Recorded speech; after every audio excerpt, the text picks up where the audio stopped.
At Sanders Memorial Elementary School, we use virtual and augmented reality for a variety of lessons. This lesson was conducted by our music teachers, Mr. McCorkle and Mr. Coyne. So the lesson, the students are reviewing the instruments and the families and which instrument families the instruments actually belong with, based on information given on these pictures around the room. The students are using iPads in small group situations to be able to scan the codes around the room, and using HP Reveal and Erasma to incorporate the different instruments. The lesson required students to search for and scan matching shapes in order to identify different instruments that belonged in the same family. You're going to have to figure out A and B what that instrument is. Multiple shapes were placed around the music room so that students would have to find the correct shapes they were looking for.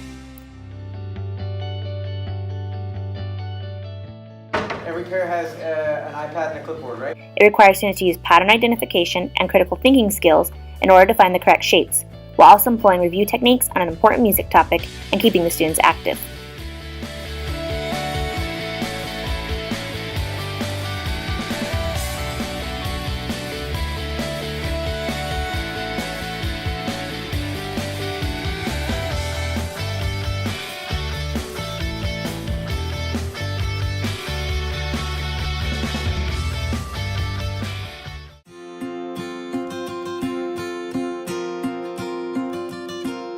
To create this lesson, Mr. McCorkle and Mr. Coyne started with a simple goal: review the names of instruments and identify the families they belong to.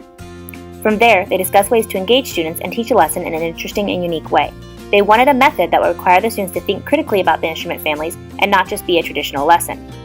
Well, we decided to use augmented reality because if we place the pictures just around the room of the instruments, it doesn't get them thinking about where to find the instruments. If one instrument is behind a colored circle, the other instrument's probably going to be the non-colored circle, and it's going to match that instrument family at the same time. This led to the scavenger hunt lesson that they created, which gave students the chance to see and hear the instrument when they scanned a picture by using the HP Reveal app.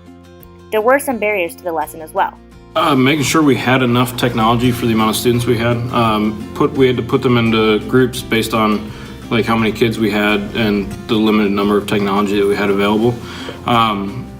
Some of the shapes the students would scan, and because they're so symmetrical, they were flipping upside down.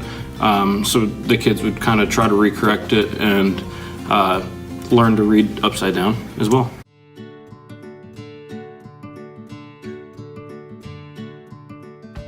Overall, though, the lesson did exactly what they wanted: got kids up and moving, doing a simple review and learning from it, and most importantly, having fun while doing so.